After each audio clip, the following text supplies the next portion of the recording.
भाई साहब Cody Rhodes और सैमी ज़िन की लड़ाई हो चुकी है।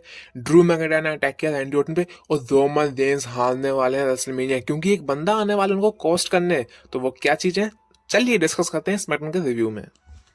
तो यार स्मैकडाउन की शुरुआत करते हैं अपने कोडी रोड्स, लेकिन कोडी रोड्स कुछ बोल ही पाते। आ जाते हैं अपने जेकब फाटू, और जेकब फाटू कोडी रोड्स से कहते हैं देख भाई, मेरा निशाना तू नहीं है, मेरा निशाना है ड्रू मैकइंटायर, तो मेरे रास्ते में मत आ। और फिर कहते हैं ड्रू मैकइंटायर तू बाहर निकल गया, मैं तेरा इंतजार कर रहा हूँ यहाँ पे। लेकिन भाई अपने ड्रू मैकइंटायर थोड़े से है चंटा आदमी, थोड़ा बकलोली वाला आदमी है। वो निकलता है ऑडियंस में बैठा होता है दूर, और यहाँ पे ड्रू मैकइंटायर ने फिर किया रोस्ट। ड्रू मैकइंटायर कहता है सुन मैं जेकब फाटू, भाई तू इतना भौंकता बहुत है, यानी तू all bark but no bite. Catch phrase है यहाँ पे जेकब फाटू की ऑल गैस नो ब्रेक, उसको चेंज कर दिया ऑल बाग नो बाइट में। और यहाँ पे ड्रू मैकइंटायर ये भी कहते हैं अबे तू सबसे पहले जेल के अंदर जा, मैं तेरे को दोबारा से जेल में नहीं भेजना रहा था, इसलिए मैं तेरे को एलिमिनेशन चेंबर में एफ कर दिया। लेकिन भाई जेकब फाटू हो गया यहाँ पे ज्यादा ही एग्जैजरेट, और भाई रिंग और भाई जेकब फाटू ऊपर जाने की कोशिश करे, लेकिन अपने निकोलिस यहाँ पे सिक्योरिटी लेके आ जाते हैं।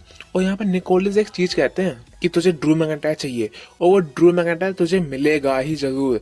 अब शायद ये ट्रिपल थ्रेट की हिंट है, देखते हैं। अब बैक स्टेज में हम एक और चीज देखते हैं कि भाई निकोलिस और ड्रू मैकइंटायर का फेस ऑफ, जहाँ पे निकोलिस कहते हैं ड्रू मैकइंटायर से कि भाई तू मुझे टेस्ट मत कर, वरना मैं जो जो करूंगा ना तेरे साथ वो तू सोच भी नहीं सकता। तो मतलब यार सिंपल है, रेसलमेनिया में ट्रिपल थ्रेट मैच होगा, क्योंकि भाई ड्रू मैकइंटायर निकोलिस को इतना परेशान कर देगा ना कि भाई निकोलिस बदला लेने के लिए जेकब फाटू को भी ऐड कर देगा मैच में। तो यार ये स्टोरी लाइन ना अब लग रही है अच्छी कुक हो रही है वैसे तो। क्या फिर मैच होता है एलिजा ड्रैगनोव और टामा टोंगा का, मुझे समझ में नहीं आ रहा है ड्रैगनोव के साथ हो क्या रहा है। भाई वो मैच हार चुके हैं, भाई समझ में नहीं आ रहा है, इतना खतरनाक बंदा तुम एमएफटी से हरवा रहे हो।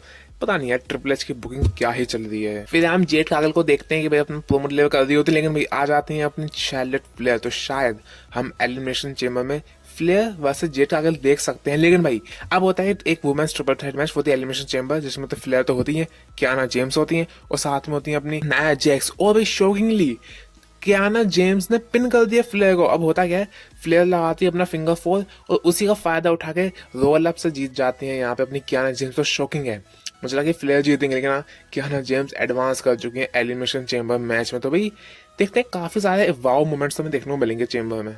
हम एक और चीज देखते हैं अपने कैंडिस लेरी और जोनी गागानो को। भाई गागानो तो यार मतलब लेटा हुआ है बॉक्स के ऊपर, जैसा हम सब देख ही रहे हैं, तो ये अच्छी बात है।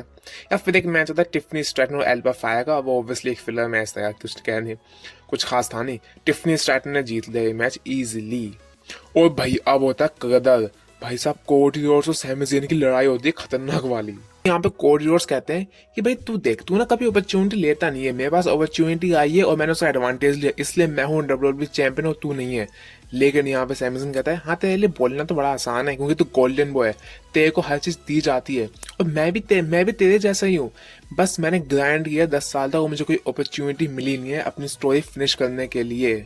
तो यहाँ पे सैमी ज़ेन ने ये भी कहा कि तुझे अशेम्ड होना चाहिए कि तूने फायदा उठाया है कि भाई जब मैं चोट लेता तब तूने मेरे पर अटैक किया। और कोडी रोड्स कहते हैं भाई ना ही मैं ना ही कोई सिस्टम, तू ही जिम्मेदार है, क्योंकि तू डब्ल्यूडब्ल्यूई चैंपियन अभी तक नहीं बन पाया, सिर्फ तू ही जिम्मेदार। भाई क्या नोक झोंक हो रही है इन दोनों की।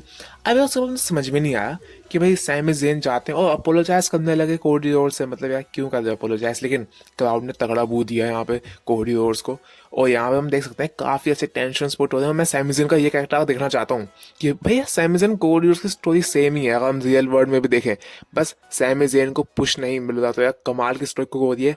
और बैक स्टेज सेगमेंट ने काफी अच्छा गर्दा बचा दिया है। अब यार चेंबर का क्वालिफाइंग मैच होता है, ट्रिक विलियम्स होते हैं, डेविन प्रीस्ट होते हैं और कैमलो हेज। अब यहाँ पे इस मैच में अपने ट्रिक विलियम्स यानी वूप दैट ट्रिक ने क्वालिफाई कर लिया है चेंबर मैच के लिए। काफी अच्छा पॉप भी मिला है अपने ट्रिक विलियम्स को।